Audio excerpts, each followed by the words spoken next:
નમસ્તે મિત્રો. ભગવાન શિવના અંશરૂપ રુદ્રાવતાર એવા શ્રી હનુમાનજી એ દાસ્ય ભક્તિનું શ્રેષ્ઠ ઉદાહરણ છે.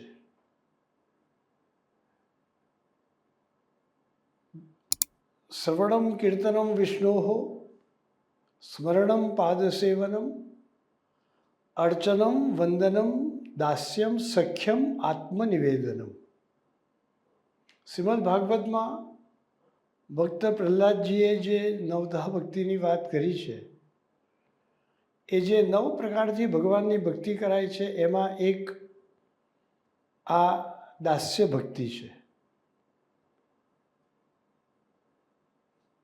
ભગવાન શ્રી હનુમાનજી દાસ્ય ભક્તિનું સર્વશ્રેષ્ઠ ઉદાહરણ છે. કારણ કે ખુદ ભગવાન શ્રી હનુમાનજીએ પોતે જ ભગવાન શ્રી રામને એકવાર કહ્યું હતું, દેહ દૃષ્ટ્યા તુ દાસોહમ જીવ દૃષ્ટ્યા ત્વદંશક આત્મદૃષ્ટ્યા ત્વમેવાહમ ઇતિ મે નિશ્ચિતા મતિ. દેહ દૃષ્ટિથી હું તમારો દાસ છું.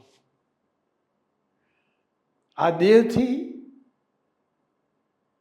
જે કંઈ ક્રિયા કરું એમાં પ્રભુ તમારી સેવા કરવાનું, તમારો દાસ બનીને તમારી સેવા કરું, એવા પ્રકારની મારી ભાવના છે. એટલે દેહ દૃષ્ટિથી હું તમારો દાસ છું. પણ જીવ બુદ્ધિથી વિચાર કરીએ તો હું તમારો અંશ છું. કારણ કે દરેક જીવાત્મા ભગવાનનો અંશ જ છે. શ્રીમદ ભગવદ્ ગીતામાં પણ ભગવાન કહે છે, મમૈવ અંશો જીવલોકે જીવભૂત સનાતન. તો જીવ બુદ્ધિથી વિચાર કરું તો હું તમારો દાસ છું. આત્મદૃષ્ટ્યા અને આત્મદૃષ્ટિથી વિચાર કરીએ તો ત્વમ એવ અહમ, તમે અને હું એક જ છીએ. આપણી વચ્ચે અભેદ છે. તમારામાં અને મારામાં કોઈ ફરક નથી.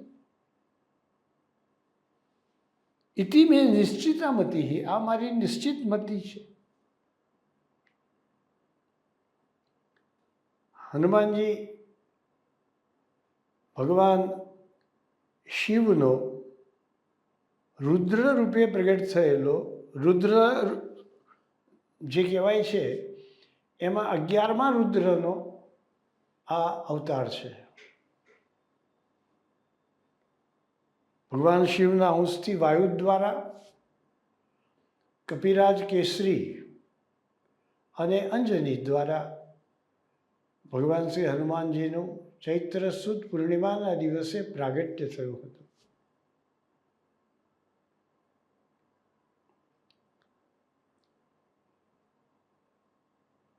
નાના હતા ત્યારે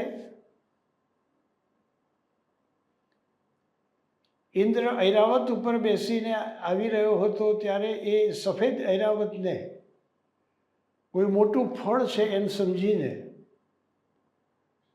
એ લેવા માટે સામે ધસી ગયા. ત્યારે ઇન્દ્રને પણ ડર લાગ્યો અને ઇન્દ્રએ પોતાનું વજ્ર છોડ્યું. એ વજ્ર બાળ હનુમાનજીની દાઢી ઉપર વાગ્યું. એને કારણે એમનો દાઢીનો જે ભાગ છે એ વાંકો થઈ ગયો. ત્યારથી એમનું નામ હનુમત પડ્યું. સંસ્કૃતમાં હનુ શબ્દનો અર્થ દાઢી થાય, અને એ દાઢીનો ભાગ સહેજ વાંકો થયો, એને કારણે એમનું નામ હનુમત અને હનુમાન પડ્યું. હનુમાનજી ભગવાન શ્રી રામના અનન્ય ભક્ત છે.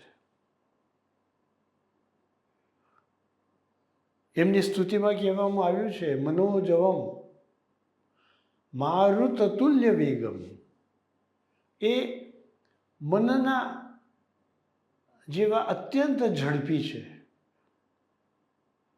આ જગતમાં મનથી વધારે બીજું કંઈ ઝડપી નથી. એટલા માટે અહીંયા હનુમાનજીની ગતિને મનોજવમ, મન જેટલી અત્યંત તીવ્ર ગતિ, મારુતતુલ્ય વેગમ, પવનના જેવો જેમનો ઝડપી વેગ છે તેવા, જીતેન્દ્રિયમ, જેમણે પોતાની બધી જ ઇન્દ્રિયોના ઉપર કાબુ પ્રાપ્ત કરેલો છે. સ્થિત પ્રજ્ઞના જે લક્ષણો કહેવામાં આવે છે તે બધા જ એમનામાં છે.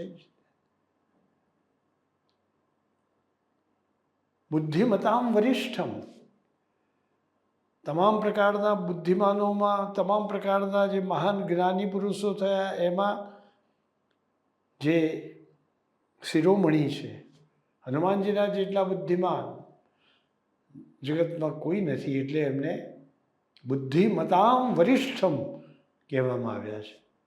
એ મહાજ્ઞાની છે, મહાબુદ્ધિશાળી છે. કોઈ પણ સમસ્યાનો એ તત્કાળ હલ આપી દેનારા છે. વાતાત્મજમ, વાત એટલે પવન, પવનના પુત્ર છે, કેસરી નંદન છે.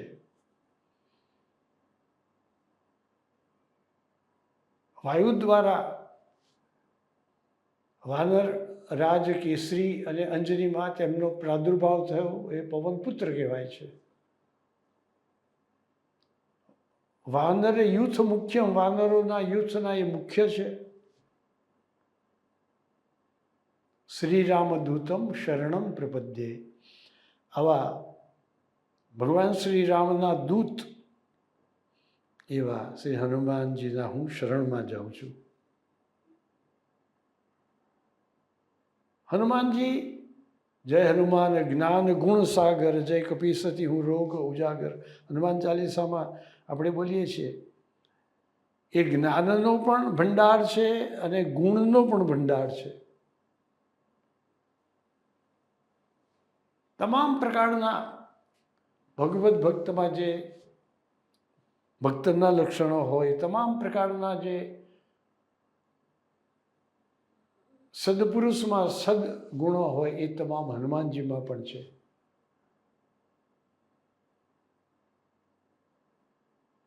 હનુમાનજી અત્યંત કૃપા નિધાન પણ છે, કરુણાથી ભરેલા પણ છે.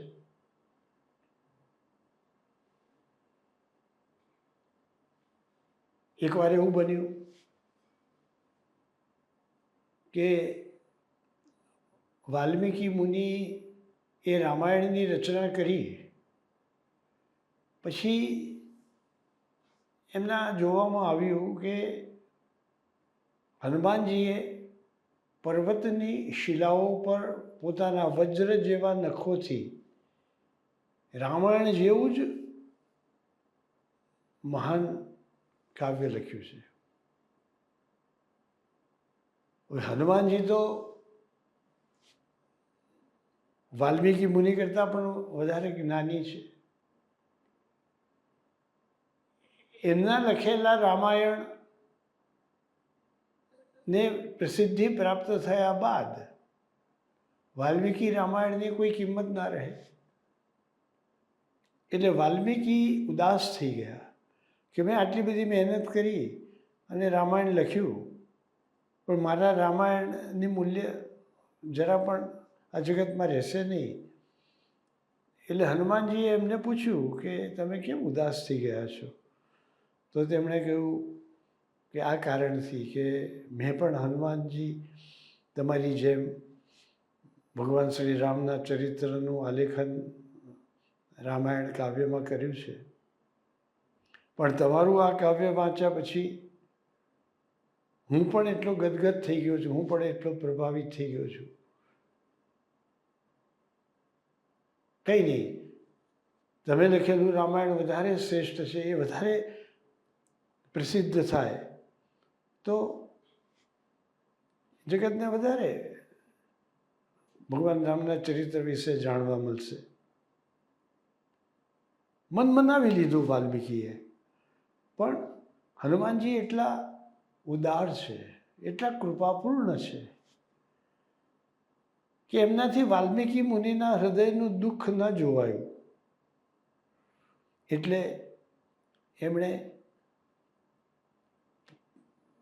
અતુલિત બલધામા છે, મહાન શક્તિને ધરાવનારા છે. પર્વતની એ મોટી મોટી શિલાઓને પોતાના હાથમાં પકડીને સમુદ્રમાં પધરાવવા માંડી, અને જે શિલાઓ ઉપર પોતાના વજ્ર જેવા નખોથી રામચરિત લખ્યું હતું એ બધું જ સમુદ્રમાં ફેંકી દીધું. વાલ્મીકીના એક રામચરિતનું આલેખન કરનારા ઋષિ છે, એમના હૃદયને પ્રસન્ન રાખવાને માટે ભગવાન રામના આ મહાન ભક્તે આવો મોટો ત્યાગ કરી દીધો.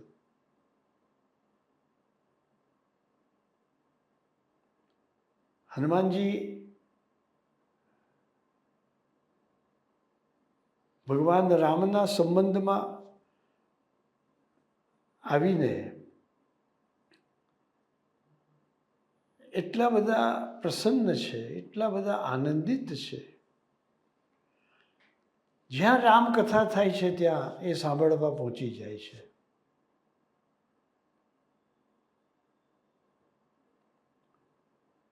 પોતાના બંને હાથથી નમસ્કાર કરી, માથા ઉપર આ પ્રમાણે અંજલિ કરી અને એ ઊભા ઊભા રામચરિત સાંભળતા હોય છે. કોઈને કોઈ રૂપ ધારણ કરીને જ્યાં પણ રામાયણ ચાલતું હોય, જ્યાં પણ રામકથા ચાલતી હોય, જ્યાં પણ રામનું નામ સંકીર્તન થતું હોય ત્યાં હનુમાનજી પહોંચી જાય છે. સીતાજીને પાછા લાવવાને માટે સુગ્રીવની મદદ પ્રાપ્ત થઈ, એના માટે પણ હનુમાનજી જ જવાબદાર છે. હનુમાનજીને જ સુગ્રીવે તપાસ કરવા માટે ઋષિમુખ પર્વત ઉપર મોકલ્યા હતા. બ્રાહ્મણનો વેશ ધારણ કરીને તે ગયા હતા, પણ જ્યારે જાણ્યું કે આ તો સાક્ષાત પૂર્ણ પુરુષોત્તમ પરમાત્મા છે, ત્યારે એમના દાસ બનવામાં પોતે ગૌરવાન્વિત છે એમ સમજી સુગ્રીવ પાસે લઈ આવ્યા હતા. રામ સુગ્રીવની મૈત્રી થઈ હતી. સીતાજીને પ્રાપ્ત કરવામાં વાનરોની સહાય પણ પ્રાપ્ત થઈ હતી. હનુમાનજી રામ ભગવાનનો સંદેશો લઈ સીતાજી પાસે ગયા હતા. વિભીષણ સાથે મેળાપ થયો હતો. વિભીષણે પણ ભગવાન શ્રી રામના આવા અનન્ય ભક્તને મળીને અત્યંત પ્રસન્નતા વ્યક્ત કરી હતી અને પોતાના ભાગ્યની સરાહના કરી હતી. વિભીષણ કહે છે કે અબ મોહી ભા ભરોસ હનુમંતા, બીનું હરિકૃપા મિલહી નહીં સંતા. હે હનુમાનજી, મને પૂરેપૂરો વિશ્વાસ બેસી ગયો છે, પૂર્ણ શ્રદ્ધા ઉત્પન્ન થઈ ગઈ છે કે મને ભગવાન શ્રી રામચંદ્રજીના દર્શન થશે, રામચંદ્રજી સાથે મારો મેળાપ થશે, એમની કૃપા પ્રાપ્ત થશે. કારણ કે મને તમારા જ દર્શન થયા, મને તમારો મેળાપ થયો.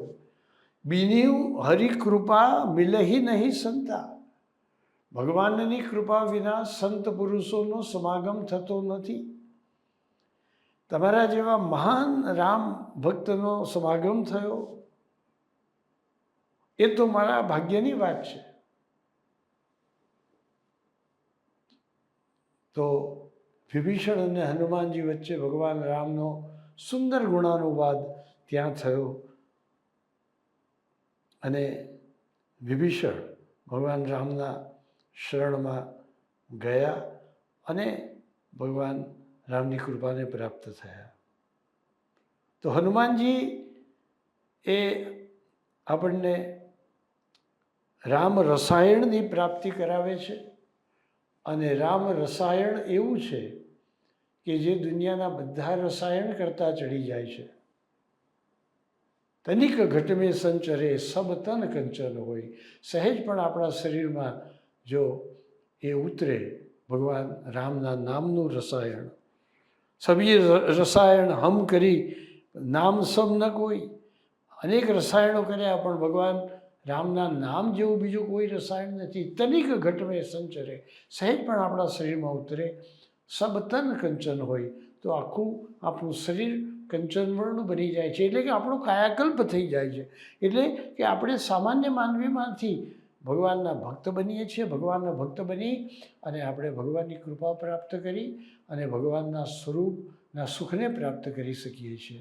તો આ રીતે ભગવાન શ્રી રામના અદ્ભુત પરમ આનંદને અનુભવ કરવાને માટે હનુમાનજી આપણા માટે એક મોટું માધ્યમ બને છે. એમણે જે દાસ્ય ભક્તિ કરી છે એ દાસ્ય ભક્તિના ઉદાહરણથી આપણે પણ ગમે તેટલા શક્તિમાન હોવા છતાં, ગમે એટલા ગુણવાન હોવા છતાં, ગમે તેટલા મહાન એ જ્ઞાની હોવા છતાં પણ એ ભગવાનની શરણાગતિમાં રહે છે. દાસ કહાવત કઠિન હું મેં દાસન કો દાસ, અબ તો ऐसे हो रहूं कि पाँव तले की घास. એ પ્રમાણે જે દાસ્ય ભક્તિની વાત આવે છે, તુલસીદાસજીએ પણ દાસ્ય ભક્તિ વિશે ઘણી બધી વાતો લખી છે. અને એમાં એમણે એક જગ્યાએ કહ્યું છે કે તુલસી જાકે મુખ સે ધોખે હું નિકસત રામ, તાકે પગ કે પગ તરી મેરે તન કો જામ. કોઈ ગમે તેમ કરીને પણ જો મને રામનું નામ સંભળાવતો હોય, એ કદાચ દગો કરતો હોય, છેતરપિંડી કરતો હોય, પ્રપંચ કરતો હોય, મને છેતરવાનો પ્રયત્ન કરતો હોય, મારું કંઈ નુકસાન કરતો હોય, પણ જો એના મુખેથી રામનું નામ સાંભળવા મળી જાય તો એને હું મારું અહોભાગ્ય સમજું છું. તો રામના નામને સાંભળવાને ખાતર હું એ પણ સહન કરી લઈશ. આ રીતે હનુમાનજીએ પણ રામના નામને માટે પોતાનું આખું સર્વસ્વ સમર્પિત કરી દીધું. અને બહુ જાણીતી વાત છે કે સીતાજીએ જ્યારે પોતાની અત્યંત મૂલ્યવાન રત્નોની માળા હનુમાનજીને ભેટ આપી, પોતે પહેરેલી માળા કે જે એ કોઈને ન આપી એવી હનુમાનજીને આપી. હનુમાનજી એને તોડી એક એક મણકા તોડીને જોવા લાગ્યા. સીતાજીને પ્રથમ તો ખ્યાલ ન આવ્યો કે હનુમાનજી શું કરી રહ્યા છે. એમને થોડું દુઃખ પણ થયું. એમણે હનુમાનજીને પૂછ્યું કે ભાઈ આટલી મૂલ્યવાન માળા તમને ભેટ આપી, તમે એને તોડી કાઢી, એના મણકાએ તોડી કાઢો છો, આવું કેમ કર્યું? ત્યારે હનુમાનજી કહે છે હું તો એને તોડીને જોઉં છું કે એની અંદર મારા આરાધ્ય એવા સીતા અને રામ છે કે નહીં. આ જગતમાં જ્યાં સીતા અને રામ હોય ત્યાં જ મને દર્શન કરવાનું મન થાય છે, ત્યાં જ મારે મારી આંખ લગાવવાનું મન થાય છે, મારું મન લગાવવાનું મન થાય છે.